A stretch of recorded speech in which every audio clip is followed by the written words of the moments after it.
إن الحمد لله نحمده ونستعينه ونستغفره ونؤمن به ونتوكل عليه ونعوذ بالله من شرور أنفسنا ومن سيئات أعمالنا من يهده الله فلا مضل له ومن يضلله فلا هادي له ونشهد أن سيدنا وسندنا ومرشدنا ومولانا محمدا عبده ورسوله الذي أرسل إلى الناس كافة بشيرا ونذيرا وداعيا إلى الله بإذنه وسراجا منيرا أما بعد فأعوذ بالله من الشيطان الرجيم بسم الله الرحمن الرحيم لقد كان لكم في رسول الله أسوة حسنة لمن كان يرجو الله واليوم الآخر وذكر الله كثيرا صدق الله مولانا العظيم وصدق رسوله النبي الكريم ونحن على ذلك من الشاهدين والذاكرين والحمد لله رب العالمين. وقال النبي صلى الله عليه وسلم بعثت لأتمم مكارم الأخلاق أو كما قال عليه الصلاة والسلام إن الله وملائكته يصلون على النبي يا أيها الذين آمنوا صلوا عليه وسلموا تسليما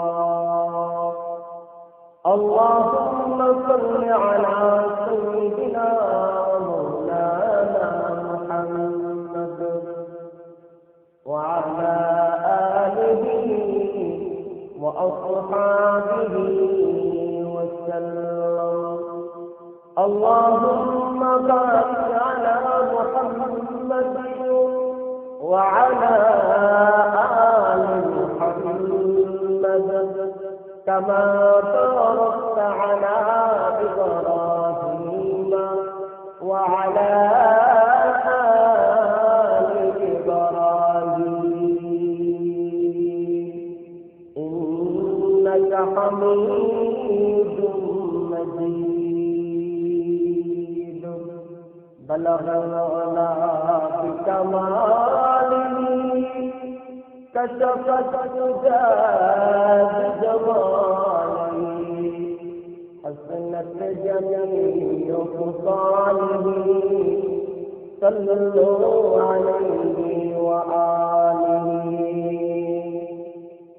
بعد أجلي يمنع بالمصطفى يستأذن الصفا بعد عزيز يمنع مصطفى آك عالم يستأذن الصفا سيد الكونين ختم المرسلين آخر مقصود فقر الأولين سيد الكونين ختم المرسلين آخر مقصود فقر الأولين تجب جودات رحمة للعالمين مسجد أوشك زمان الجميل قد هزار رحمة جاءتني برلوه بر آل پاک طاهرین আলহামদুলিল্লাহ আল্লাহ রাব্বুল আলামিনের দরবারে লাখ কোটি শুকর এবং হুজুর যে আল্লাহ রাব্বুল আলামিন আপনি আমাদেরকে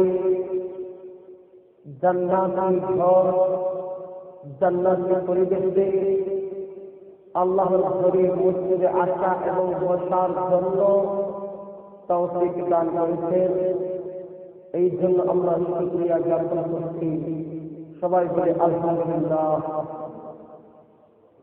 সম্মানিত প্রিয় হাজির, আমি আপনাদের মাঝে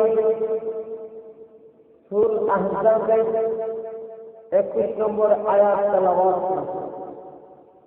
আল্লাহ রাব্বুল আলামিন যদি আমাকে তৌফিক দান করেন তাহলে এই সূরার 21 নম্বর আয়াতটাকে নিয়ে কিছু কথা আলোচনা করার জন্য চেষ্টা করব। এই জন্য আমরা আল্লাহ রাব্বুল আলামিনের কাছে দোয়া করি যে আল্লাহ রাব্বুল আলামিন যেন আমাদের কথা, আমাদের শোনা, আমাদের আশা এবং বসা একমাত্র আল্লাহ তাআলার সন্তুষ্টির জন্য হয়। আমাদের আলোচনা থেকে যাতে দিনের কথাবার্তা বুঝে আমলে পরিণত করতে পারি, আল্লাহ যেন আপনারা আমাদেরকে প্যারা হাজির। যেহেতু এই মাসটা এই জন্য লক্ষ্য করেছি প্রিয় নবী সাল্লাল্লাহু আলাইহি ওয়াসাল্লামের জীবন থেকে জীবন আদর্শ নিয়ে কিছু আলোচনা করার চেষ্টা করছি। এই জন্য আল্লাহ রাব্বুল আলামিন তার প্রিয় মাহবুবকে যাকে কেউ করে এই দুনিয়ার এত আয়োজন, যাকে সৃষ্টি না করা বলে দুনিয়া কোন কিছু সৃষ্টি হতো না, সেই মহামানবের জীবনী আলোচনা থেকে যাতে আমরা আমাদের জিন্দেগি আমাদের পথ এবং বাট হিসাবে দিক নির্দেশ, এই জন্য আল্লাহ তাআলার কাছে আমরা ফরিয়াদ করি যাতে নবীদের আদর্শে আমরা আদর্শবান হতে পারি। আল্লাহ যেন আমাকে তৌফিক দান করেন। এই জন্য সবাই আবার বলে আলহামদুলিল্লাহ।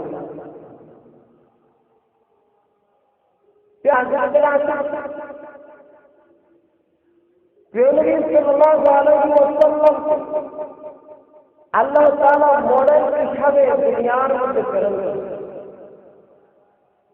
এই জন্য আমার আয়াত তেলাওয়াতে আল্লাহ রাব্বুল আলামিন বলেন, লাকাদ কানা লাকুম ফি রাসূলিল্লাহি উসওয়াতুন হাসানাহ লিমান কানা ইয়ারজুল্লাহা ওয়াল ইয়াওমাল আখির ওয়া যাকারাল্লাহা কাসীরা।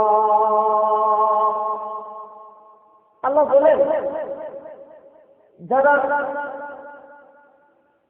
আশা করে আল্লাহর সাথে এবং পরকালে সাক্ষাতের আশা রাখে এবং আল্লাহ তাআলাকে অধিক পরিমাণ স্মরণ রাখে, তাদের জন্য রাসূলুল্লাহ সাল্লাল্লাহু আলাইহি ওয়াসাল্লামের মধ্যে রয়েছে উত্তম আদব। যারা আল্লাহ তাআলাকে বিশ্বাস করে এবং পরকালকে বিশ্বাস করে এবং আল্লাহ তাআলাকে স্মরণ করে, তাদের জন্য রয়েছে রাসূলুল্লাহ সাল্লাল্লাহু আলাইহি ওয়াসাল্লামের মধ্যে উত্তম আদব। রাসূলুল্লাহ সাল্লাল্লাহু আলাইহি ওয়াসাল্লামের রয়েছে উত্তম আদব। এই জন্য রাসূল সাল্লাল্লাহু আলাইহি ওয়াসাল্লামকে যারা অনুসরণ করবে তার জীবনটা সুন্দর হয়ে যাবে। তাইলে আসেন নবীজির কিছু দিক নিয়ে আমরা আলোচনা করি।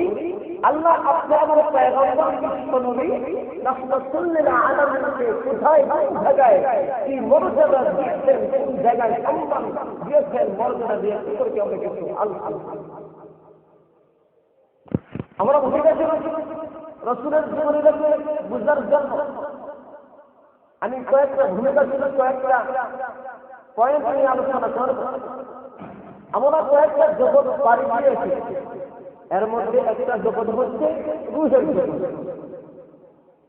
দ্বিতীয় নম্বর আরেকটা জগৎ হচ্ছে মায়ের পেটের ভিতরে আরেকটা জগৎ আমরা পাড়ি দিয়েছি। আরেকটা জগৎ আমাদের সামনে রয়েছে কবর জগৎ, আরেকটা জগৎ আমাদের সামনে রয়েছে হাসর জগৎ। রূহের জগৎ, মায়ের গর্ভে থাকাকালীন জগৎ, কবর জগৎ, হাসর জগৎ। এই চারটা জগতে আল্লাহ তাআলা নবীকে কি সম্মান দিয়েছেন। তোর মধ্যে দুই জগৎ আমরা পাড়ি দিয়ে এসেছি, আর দুই জগৎ আমাদের সামনে রয়েছে, আর মধ্যখানে একটা জগৎ। এই দুনিয়া জগতে এখন আমরা আছি। দুই জগৎ আমরা পাড়ি দিয়ে এসেছি, আরো দুইটা জগৎ সামনে রয়েছে, মধ্যখানে একটা জগৎ হলো দুনিয়া। এই দুনিয়া জগতে আমরা আছি। তাই আসেন এই যে দুইটা জগৎ আমরা পাড়ি দিয়ে আসলাম, এই দুই জগতে নবীকে আল্লাহ তাআলা একটা সম্মান দিয়েছেন। আমরা জানি আদম আলাইহিস সালামের পৃষ্ঠদেশ থেকে আল্লাহ রাব্বুল আলামিন জগতের সমস্ত মানুষকে আল্লাহ তাআলা বের করেছেন। সমস্ত মানুষকে বের করার পরে সেই রূহ জগতে আদম আলাইহিস সালামের পৃষ্ঠদেশ থেকে যত মানুষ দুনিয়াতে আসছে, অতীতে ছেলে গেছে, বর্তমানে আসছে, ভবিষ্যতেও যারা আসছে, সবাইকে বের করে আল্লাহ তাআলা একটা ওয়াদা করেছেন। আল্লাহ তাআলা ছিলেন অঙ্গীকারটা কি? আল্লাহ তাআলা বলেন আলাস্তু বিরাব্বিকুম, ও জগতের রূহ, আমি কি তোমাদের রব নই? আলাস্তু বিরাব্বিকুম, আমি কি তোমাদের প্রভু নই? আমি কি তোমাদের পালনকর্তা নই? সমস্ত রূহকে আল্লাহ তাআলা একত্রিত করেছেন। সমস্ত রূহকে একত্রিত করার পরে আল্লাহ তাআলা ওয়াদা করেছিলেন, ও জগতের রূহ, এখনো তোমরা দুনিয়াতে যাও নাই, রূহ জগতে শুধুমাত্র একটু আমি কি তোমাদের রব নই? আমি কি তোমাদের পালনকর্তা নই? আমার ভাইরা নষ্ট করে দেখে সমস্ত রূহদের রূহ ছিল, সমস্ত নবীদের রূহ ছিল, সমস্ত আউলিয়াদের রূহ ছিল, সমস্ত সাহাবা কেরামের রূহ ছিল। সকল রূহ এক থেকে একত্রিত কইরা আল্লাহ রাব্বুল আলামিন যখন এই ওয়াদা করলেন, এই কথাটা যখন বললেন, কোন একটা রূহ জবাব দেয় না, কোন একটা রূহ কথা বলে না। আল্লাহ নষ্ট করেছেন, উত্তর কেউ দেয় না। আমার দেখো ওই সমস্ত রূহ মধ্য থেকে নবীদের কাতার থেকে একটা রূহ নাম দিয়ে দাঁড়িয়ে গেছে, একটা রূহ নাম দিয়ে দাঁড়িয়ে গেছে। এই রূহটা বলতেছে কালু বালা সাগিনা, ওগো পালন করতো, আপনি হলেন আমাদের প্রভু, আপনি হলেন আমাদের রব। এই রূহটা যখন দাঁড়িয়ে এই প্রত্যেকটা কালু বালা সাক্ষী দিয়েছে, ওই সময় সমস্ত রূহ একসাথে পানি মানে ইসলাম দিয়ে দাঁড়িয়ে বলতেছে কালু বালা অবপালন কর্তা আপনি হলেন আমাদের প্রভু। এক বাক্য যখন সকলে আল্লাহর ওয়াদা আল্লাহ যখন স্বীকার করে দিয়েছে, আল্লাহ আপনি হলেন আমাদের রব, আপনি হলেন আমাদের পালন কর্তা। চিন্তার বিষয় হলো ওই যে একটা মুসিবতের মধ্যে রুহ জগতে আমরা ছিলাম, ওই মুসিবত থেকে কে উদ্ধার করেছে? ওই রুহটাকে প্রথমে দাঁড়িয়ে স্বীকার দিয়েছে ওই রুহটা কার ছিল? ওই রুহটা আমাদের ছিল না, ওই রুহটা ঘরের ছেলেমেয়ের রুহ ছিল না, ওই রুহটা ইসরায়েলের ছেলেমেয়ের রুহ ছিল না, ওই রুহটা হলো আকা নম্বর বিশ্বনবী রাহমাতুল লিল আলামিন, আপনি আমাদের সকলের নবী। সেই রূপে আল্লাহ তাআলা নবীকে এমন সম্মান দিয়েছেন, এমন একটা মুহূর্তে সকল মানুষ এমন একটা মুহূর্তে কেউ কথা বলছে না, ওই মুহূর্তে আল্লাহ রাব্বুল আলামিন বিশ্বনবী রাহমাতুল লিল আলামিনকে এমন একটা মর্যাদা দিলেন যে রূহ জগতে সমস্ত রূহ বিপদ সম্মুখীন হয়ে গেছে। ওপরে বুঝি আপনি এই বিপদ থেকে উদ্ধার করুন। সেই সময় যে রূহ প্রথম আলো বালা বলেছিল, সেই রূহটা হলো আমার আপনার প্রিয় নবী বিশ্বনবী রাহমাতুল লিল আলামিনের রূহ। সুবহানাল্লাহ। তাইলে বোঝা গেল নবীদের সম্মান রূহ জগৎ থেকে শুরু হয়েছে। একটা জগৎ রূহ জগতে আমরা সবাই স্বীকার দিয়েছি আল্লাহ হলেন আমাদের রব। দ্বিতীয় নম্বর জগৎ এটা হয় মায়ের গর্ভ। এই মায়ের গর্ভের অবস্থায় থাকা অবস্থায় নবীকে আল্লাহ কি সম্মান দিয়েছেন। আমার ভাই নবীজিকে নবীজির নবুয়তের নূর যার কাছে তার সম্মান, নবুয়তের নূর যার কাছে তার সম্মান বৃদ্ধি হয়ে যায়। কিভাবে বৃদ্ধি হয়ে যায়? বিশ্বনবী রাহমাতুল লিল আলামিনের যখন আব্দুল মুত্তালিবের কপাল, আব্দুল মুত্তালিবের যখন স্থানান্তরিত হলো নবীর দাদা আব্দুল মুত্তালিব, তখন কুরাইশ বংশের সমস্ত লোকেরা আব্দুল মুত্তালিবকে সম্মান করতে শুরু করে। কারণ ইহুদিরা তারা তাওরাত পড়েছে, ইনজিল পড়েছে, ওই সমস্ত কিতাবে রিসার্চ করে দেখেছে আখির পয়গম্বর বিশ্বনবী রাহমাতুল লিল আলামিন দুনিয়াতে আসছে, তার কিছু আলামত রয়েছে। সেই নিদর্শনাগুলি দেখেই তারা বুঝতে পারতো যে আব্দুল মুত্তালিবের বংশ থেকেই আল্লাহ আখিরি নবী পদার্পণ করেন। সুবহানাল্লাহ। আব্দুল মুত্তালিবের সম্মান মানুষের মাঝে বেশি। এই আব্দুল মুত্তালিবের 10টা ছেলে, 10টা ছেলের 10 নম্বর ছেলে হলো আব্দুল।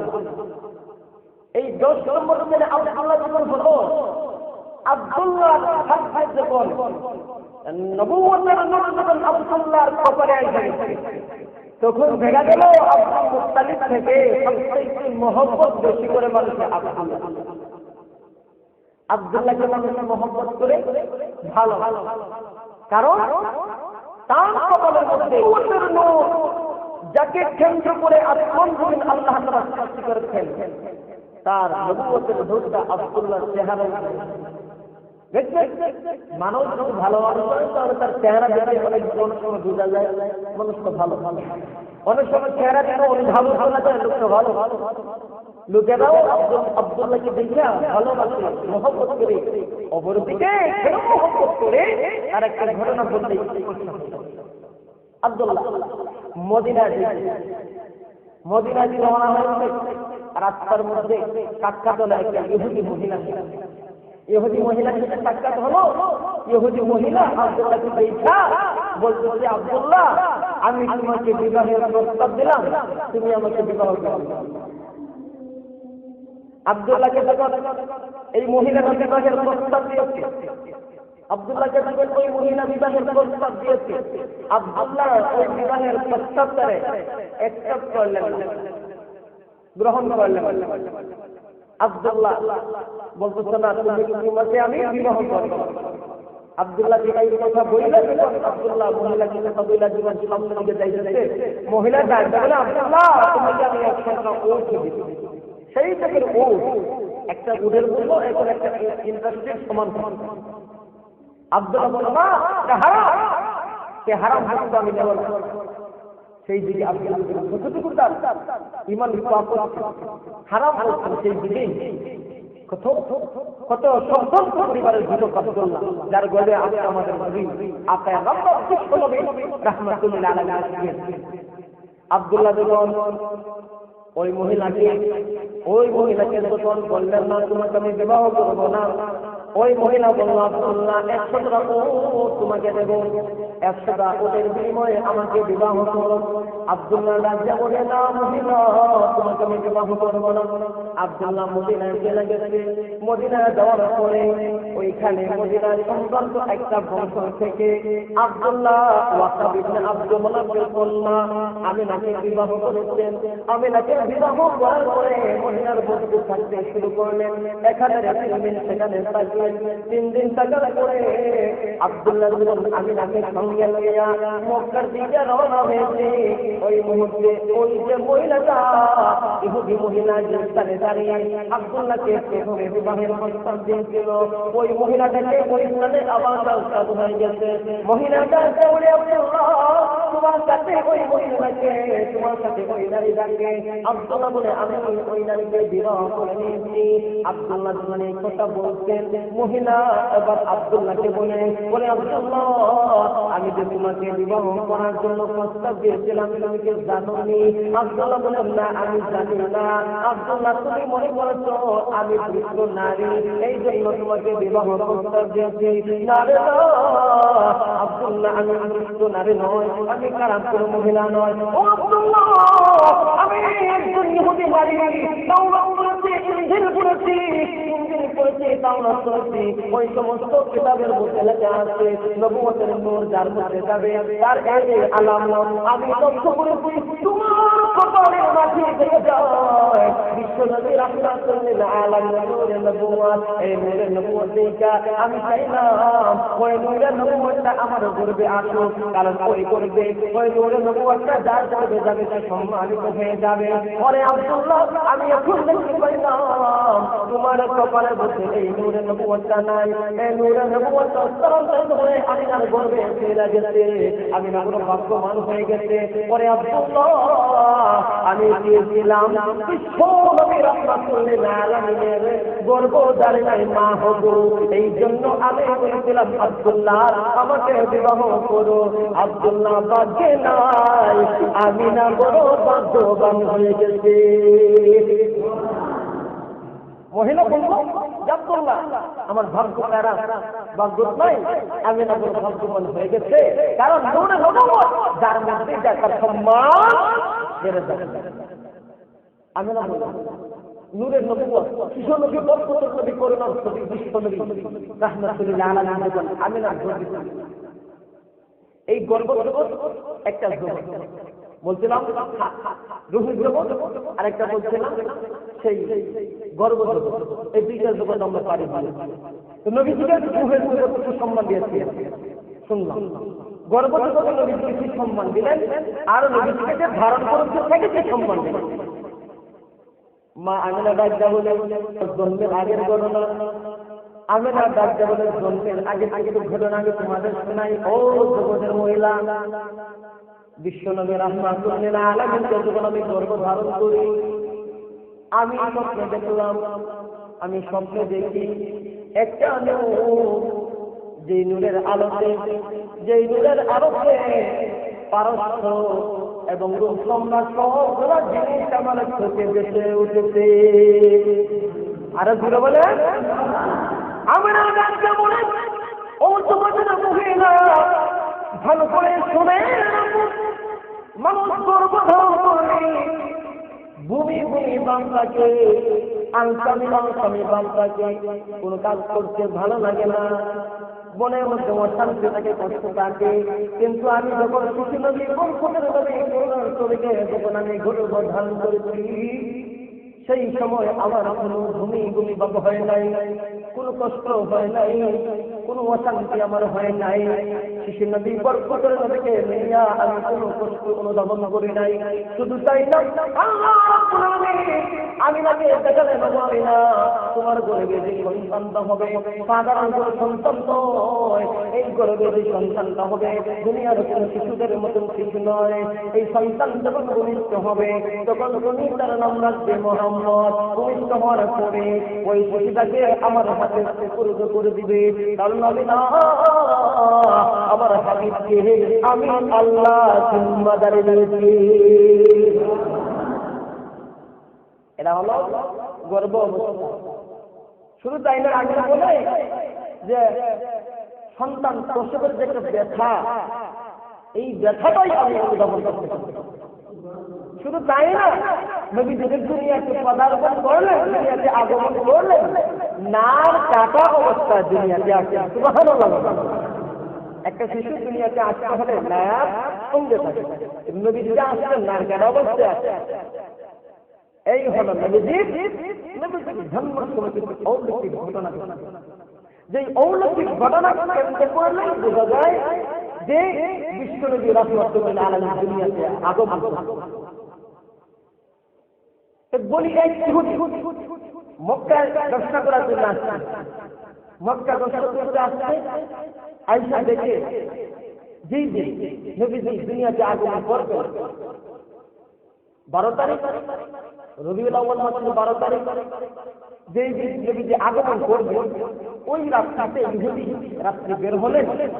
বের হয়ে দেখে আকাশের তারকাগুলো আছে যেমন একবারে জমিনের মধ্যে লাগিয়ে দিয়েছে। সুবহানাল্লাহ।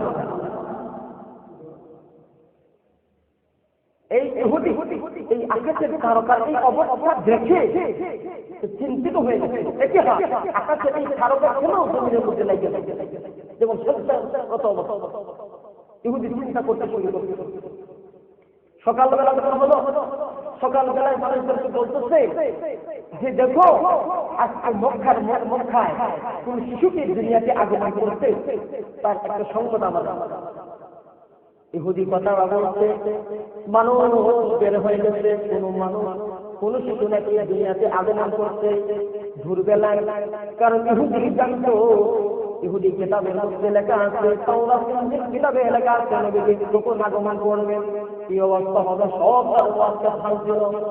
ইহুদি যখন ঘোষণা করে দিচ্ছে তখন মানুষ বের হয়ে গেছে। জ্ঞান দেখতে পাইল আব্দুল্লাহর গর্ভ থেকে, আব্দুল্লাহর ঔরস থেকে একটা সন্তান দুনিয়ার মধ্যে পদার্পণ করেছে। ইহুদিরা বলে ও পাশে আর বেশি বাকি নাই, আর বেশি বাকি নাই, অন্যায় জুলুম সবগুলা দুনিয়া থেকে বিতাড়িত হবে। সুবহানাল্লাহ বলে ও পাশে আর বেশি বাকি নয়, আখিরি পয়গম্বর দুনিয়াতে এসে গেছে, আখিরি পয়গম্বর দুনিয়াতে এসে গেছে। জুলুম নির্যাতন সব দূর হয়ে যাবে, অগ্নিপূজা দূর হয়ে যাবে, সত্যলোকের পূজা দূর হয়ে যাবে। কারণ নবুয়তের নূর নিয়ে বিশ্বনবী রাসূলুল্লাহ আগমন করেছেন।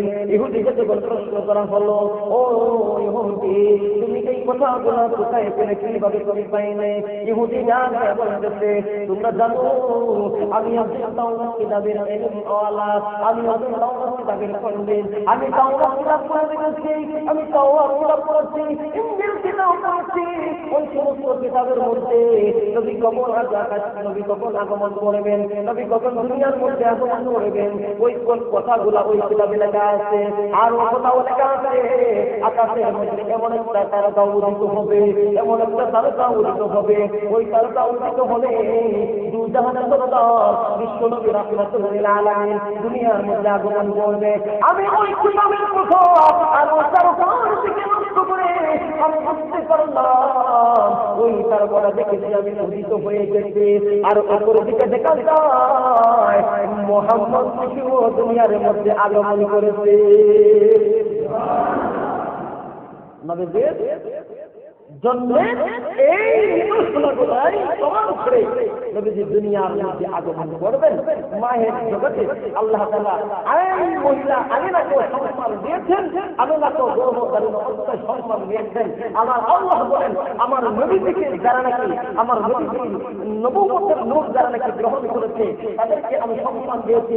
ও বিশ্ব জগতের লোকেরা স্মরণ করে রাখো, আমি আল্লাহ রাব্বুল আলামিন ঘোষণা দিয়েছি, যারা নাকি আমার নবীর আদর্শকে আঁকড়ে ধরবে, যারা নাকি আমার নবীর আদর্শকে গ্রহণ করবে, আমিনা যেভাবে সম্মানিত হয়েছিল, আলিমা সাদিয়া যেভাবে সম্মানিত হয়েছিল, আমি আল্লাহ যারা আমার নবীর আদর্শ গ্রহণ করবে আমি আল্লাহ তাদেরকে সম্মানিত করে দেব। সুবহানাল্লাহ। لقد كان لكم في رسول الله أسوة حسنة لمن كان يرجو الله واليوم الآخر وذكر الله كثيرا।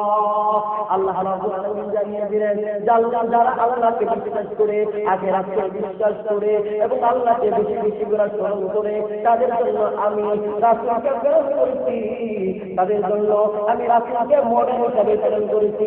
আমার নবীকে যারা মডেল হিসেবে গ্রহণ করে নেবে, আমার নবীকে যারা আমার নবীর চরিত্রে যারা চরিত্রবান হয়ে যাবে, আমি আল্লাহ তাদেরকে দুনিয়াতে সম্মান দেব, পরকাল তাদেরকে নিজ জিম্মায় জান্নাতে পৌঁছে দেব। নবীজিকে মডেল হিসাবে দুইটা জগতে আল্লাহ নবীকে সম্মান দিলেন। নবীজির জন্ম সময় কি বরকত প্রকাশ হয়েছিল তাও আমরা বুঝলাম।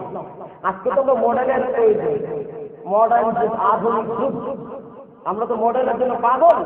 আল্লাহ বলেন, বিশ্ববাসী তোমরা জগতের বিশ্ববাসী শুনে রাখো, আমি নবীকে মডেল হিসেবে পাঠিয়েছি, আদর্শ হিসেবে পাঠিয়েছি। আমার নবীকে আদর্শ হিসেবে গ্রহণ করো, আমার নবীকে তুমি আদর্শ হিসেবে গ্রহণ করতে পারো, তাহলে তোমার ইহকাল পরকাল সব সাকসেস হয়ে যাবে।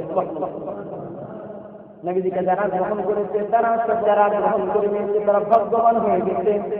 নবীজি শুধু তাই না, জন্মের সময় অলৌকিক ঘটনাগুলো প্রকাশ পাইতে লাগলো। জন্মের পূর্বে কিছু ঘটনা, ওইগুলো নাকি ইরহাদ বলা হয়, অর্থাৎ অপেক্ষমান নিদর্শন ঘটনা বলে। আল্লাহ রাব্বুল আলামিন নবীকে যখন বলিষ্ঠ হয়ে দুনিয়াতে আসলেন, তারপর কিছু ঘটনা আল্লাহ প্রকাশ করতে লাগলেন। ওই সমস্ত গঠন করে দুনিয়াতে আখেরি পয়গম্বর বিশ্বনবী আগমন করেছে। এই জন্য আমার ভাইরা লক্ষ্য করে দেখে বিশ্বনবী রাহমাতুল্লাহ আলাইহি যখন আগমন করলেন, আগমন করতে দেরি হয়েছে, ওই সংগ্রামে মুহূর্তের মধ্যে 14 তলা চূড়াটি ধ্বংস হয়ে গেছে। শুধু তাই নাই, 1000 বছর ধরে অগ্নিকুণ্ড চলতেছিল, অগ্নিকুণ্ড জ্বলতেছিল, আগুন জ্বলতেছিল, দুনিয়ার কোনো মায়া দেখা যেতে পারে নাই ওই অগ্নিকুণ্ডকে নিভাতে। কিন্তু বিশ্বনবী রাহমাতুল্লাহ আলাইহি যেই দিন পদার্পণ করলেন, ওই রাত্রি বেলায় দেখা যায় ওই 1000 বছরের অগ্নিকুণ্ড শেষ হয়ে গেছে। সম্রাটের বাচ্চা এবার বলতেছে, এটি হলো আমার রাজ্য। একজন গণতাইলা বলতেছে, এই সমস্ত কারণের তুমি তাদের বলো কি হয়েছে দুনিয়ায়, সব দিকে দেখা যায় আমার ধ্বংস হয়েছে। আবার গণকে বলতেছে, ইহুদি পণ্ডিত বলতেছে, ও বাচ্চা, যেই ঘটনাগুলা ঘটতেছে এই ঘটনা থেকে প্রতীয়মান হয়ে যায়, এই ঘটনা থেকে প্রতীয়মান হয়ে যায় একদিন সম্রাট মক্কার হাতে চলে যায়। একদিন এই সম্রাট সমস্ত মানুষের হাতে থাকবে না, কারণ ওই সমস্ত ঘটনা প্রতীয়মান হয়ে আখির পয়গম্বর আগমনের সময় হয়ে গেছে। শুধু আগমনের সময় হয়ে নাই, দুনিয়াতে বিশ্বনবী দুনিয়াতে ওই রাত্রিতে আগমন করেছে। ওই রাত্রিতে আগমন করার কারণে আল্লাহ রাব্বুল আলামিন যেই সমস্ত পূজা করত, অগ্নিকুণ্ড ছিল, শ্রেষ্ঠ সাগর ছিল, বড় বড় অট্টালিকা ছিল, ওই সমস্ত অট্টালিকাকে ধ্বংস করে এই সমস্ত ঘটনা জানিয়ে দেওয়া হলো। ও যুবকের বাড়ি আর নয়, নবুয়ত এসে গেছে, নবুয়তের নূর এসে গেছে, আর জাহিলি যুগের সভ্যতা ছিল, সভ্যতা নবুয়তের নূরে আলোকিত করে দিবে। আগমনে কিছু অলৌকিক ঘটনা, যে নবীজি আগমন করছেন, এই আগমনে কিছু অলৌকিক ঘটনা ঘটেছিল। এই অলৌকিক ঘটনাকে কেন্দ্র করে বোঝা যায় নবীজি দুনিয়ার মধ্যে আগমন হয়ে গেছে, দুনিয়ার মধ্যে আগমন করছেন, যার কারণে দুনিয়াতে শুধু জাহিলি কথা ছিল, সব জাহিলি কথাকে দূর করে দিয়ে নবীজির নূরে নবুয়তের আলো দ্বারা সমস্ত পৃথিবীকে আলোকিত করবেন। সুবহানাল্লাহ। নবীজি যখন দুনিয়াতে আগমন করেছেন, এই সুসংবাদ শুনে নবীজির চাচা আবু লাহাব, নবীজির চাচা আবু লাহাব, নবীজি যখন দুনিয়াতে আসেন, বাতিজা সুসংবাদ দিল, তোমার বাতিজা সুন্দর একটা বাতিজা জন্মগ্রহণ করছে। এই সুসংবাদটা যখন আবু লাহাবকে দিল, মুহূর্তের মধ্যে আবু লাহাব বলল, ও সুয়াই দিয়া, যা তুই আমাকে সুসংবাদ দিলি, আমি তোকে আজাদ করে দিলাম। সুবহানাল্লাহ। নবীজির জন্মে সুসংবাদ ছিল না, আবু লাহাবে বাড়িরে আজাদ করেছে। কিন্তু নবীজির যখন 40 বছরে পদার্পণ হলেন, নবীজি যখন দাওয়াত দিলেন, আল্লাহর দাওয়াত দিলেন, আমাকে রাসূলের সাথে গ্রহণ করো, ওই সময় কিন্তু আবু লাহাবই সর্বপ্রথম বিরোধিতা করেছে। নাউযুবিল্লাহ। যেই সময় আবু আবু জাহেল, উতবা, শাইবা, তারা নবীজির জন্মে সুসংবাদ পাইল, কিন্তু এই নবী যখন দিনের দাওয়াত দিলেন, তখন তারা তার বিরোধিতা করতে শুরু করল। তাইলে বোঝা গেল জন্ম পাইলে খুশি হইলে হবে না, নবীজির আদর্শকে গ্রহণ করতে হবে। যদি নবীজির আদর্শ গ্রহণ ছাড়া যদি শান্তি পাইতো, তাহলে আবু লাহাব পাইতো, আবু জাহেল পাইতো।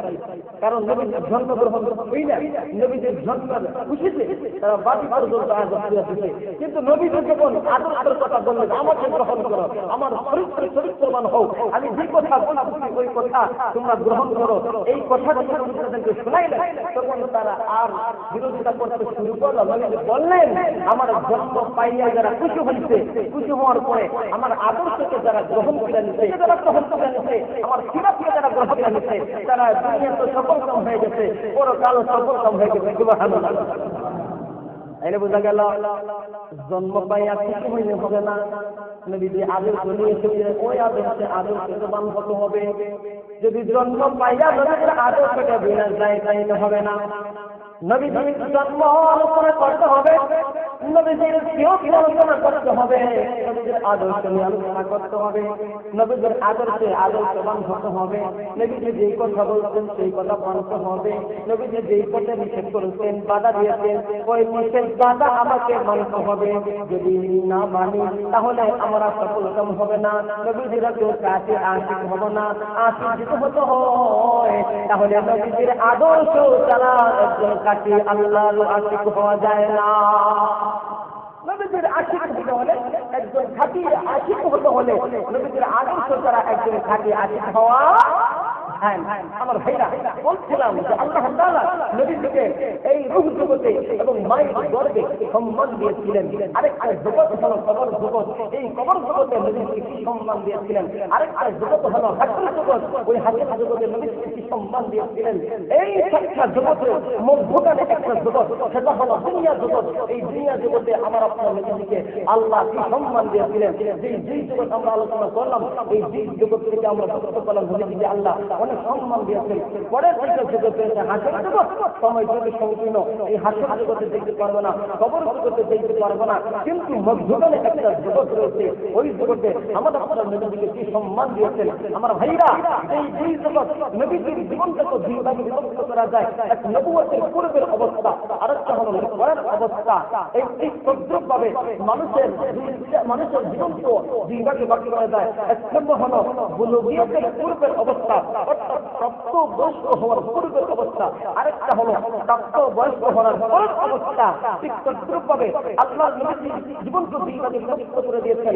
আল্লাহ বলেন, কখনো যদি আপনার জীবনকে দুই ভাগে বিভক্ত করে দিলাম, একটা হলো নবুয়তের পূর্বের অবস্থা, নবুয়ত এখন পান নাই, এর আগের অবস্থা। উম্মত যদি পালন করে তাহলে তো ভালো কথা, উম্মত যদি আপনার চরিত্র অনুসরণ করে ভালো কথা, আর যদি অনুসরণ করে তাহলে কোনো অসুবিধা নাই। কিন্তু নবুয়তের পরের অবস্থা, আপনি যেহেতু নবী হয়েই গেলেন, নবুয়তের যখন আপনি পাইয়া গেলেন, এই নবুয়তের পরের অবস্থা উম্মতের জন্য অনুসরণীয়, পালনীয় প্রত্যেকটা সেকেন্ডে প্রত্যেকটা মুহূর্তে নবীজির অনুসরণ করতে হবে। ঠিকভাবে মানুষের যেমন দুইটা অবস্থা, সুস্থ প্রাপ্তবয়স্ক হওয়ার আগের অবস্থার কোনো হিসাব নাই, অর্থাৎ সে এখনো প্রাপ্তবয়স্ক হয় নাই, তার এই 7-8 বছরের কোনো হিসাব দিতে হবে না। ঠিকভাবে উম্মতে নবীজির কাবলান নবুয়তের পূর্বের অবস্থায়ও তার কোনো হিসাব দিতে হবে না।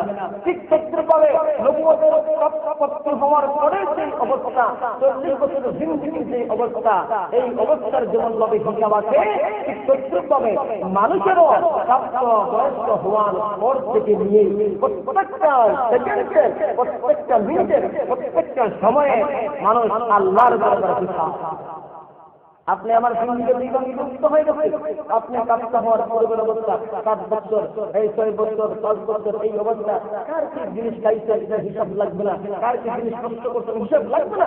কিন্তু আপনি যখন প্রাপ্তবয়স্ক হয়ে গেলেন, অর্থাৎ 10 বছর যখন আপনি হয়ে গেলেন, আপনি যখন পূর্ণ একজন পুরুষ হয়ে গেলেন, ওই সময় থেকে নিয়ে একবারে মৌতের আগ পর্যন্ত প্রত্যেকটা মুহূর্তে, প্রত্যেকটা সেকেন্ডে, প্রত্যেকটা ঘন্টা আপনি আমার হিসাব দিতে হবে। কারণ নবুয়ত প্রাপ্ত হওয়ার পরে আছে, ঠিকভাবে মানুষ প্রাপ্তবয়স্ক হওয়ার পর থেকে প্রত্যেকটা সেকেন্ডের হিসাব দিতে হবে। এই জন্য আমার ভাইরা, আল্লাহ নবী রাহমাতুল্লিল আলামিন, আপনি আমাদেরকে মডেল হিসেবে দুনিয়ার মধ্যে আল্লাহ প্রেরণ করেছেন। ওরে মানব, ওরে বিশ্ব, তুমি কিভাবে চলবে, তুমি নবীকে অনুসরণ করো। ওরে যুবক, নবীজি কি অবস্থায়, যুবক অবস্থায় ইবাদত করেছেন, তুমি সেইভাবে ইবাদত করো। ওরে যুবক, নবীজি কিভাবে রান্না পরিচালনা করেছিলেন, তুমি একজন রাষ্ট্রনায়ক, তুমি নবীজির অনুসরণ করো। ওরে বিশ্ববাসী স্মরণ রাখো, তুমি একজন ব্যবসায়ী, নবীজি সিরিয়া গিয়েছিলেন, কিভাবে ব্যবসা করেছিলেন, তুমিও নবীজির মতন একজন ব্যবসায়ী হয়ে যাও। অনেক কৃষক নবীজির কৃষি কাজ করেছেন, তুমি কি একজন কৃষক, যদি কৃষক হতে হয় তাহলে নবীজির অনুসরণ করো। ও জগতের মানুষেরা ভালো করে শুনে রাখো, ও জগতের বিশ্ববাসীরা ভালো করে শুনে রাখো, নবুয়তের পূর্বের অবস্থার যেমন কোনো হিসাব নাই, ঠিকভাবে মানুষের জিন্দেগির প্রথম অবস্থার কোনো হিসাব নাই, নবুয়তের পূর্ণ অবস্থার যেমন প্রত্যেকটা মিনিটের, প্রত্যেকটা সেকেন্ডের হিসাব রয়েছে। ঠিকভাবে মানুষ যখন প্রাপ্তবয়স্ক হয়ে যাবে, ওই প্রাপ্তবয়স্ক হওয়ার পর থেকে নিয়ে মৃত্যুর আগ পর্যন্ত প্রত্যেকটা সেকেন্ডের, প্রত্যেকটা মুহূর্তের হিসাব দিতে হবে।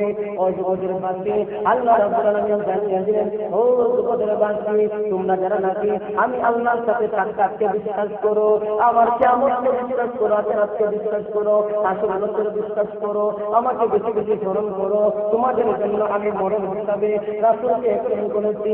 যদি তোমরা জান্নাতে যেতে হয় তাহলে আমার রাসূলকে তোমরা ছেড়ে দাও, আমার নবীর মডেল তোমরা গ্রহণ করো।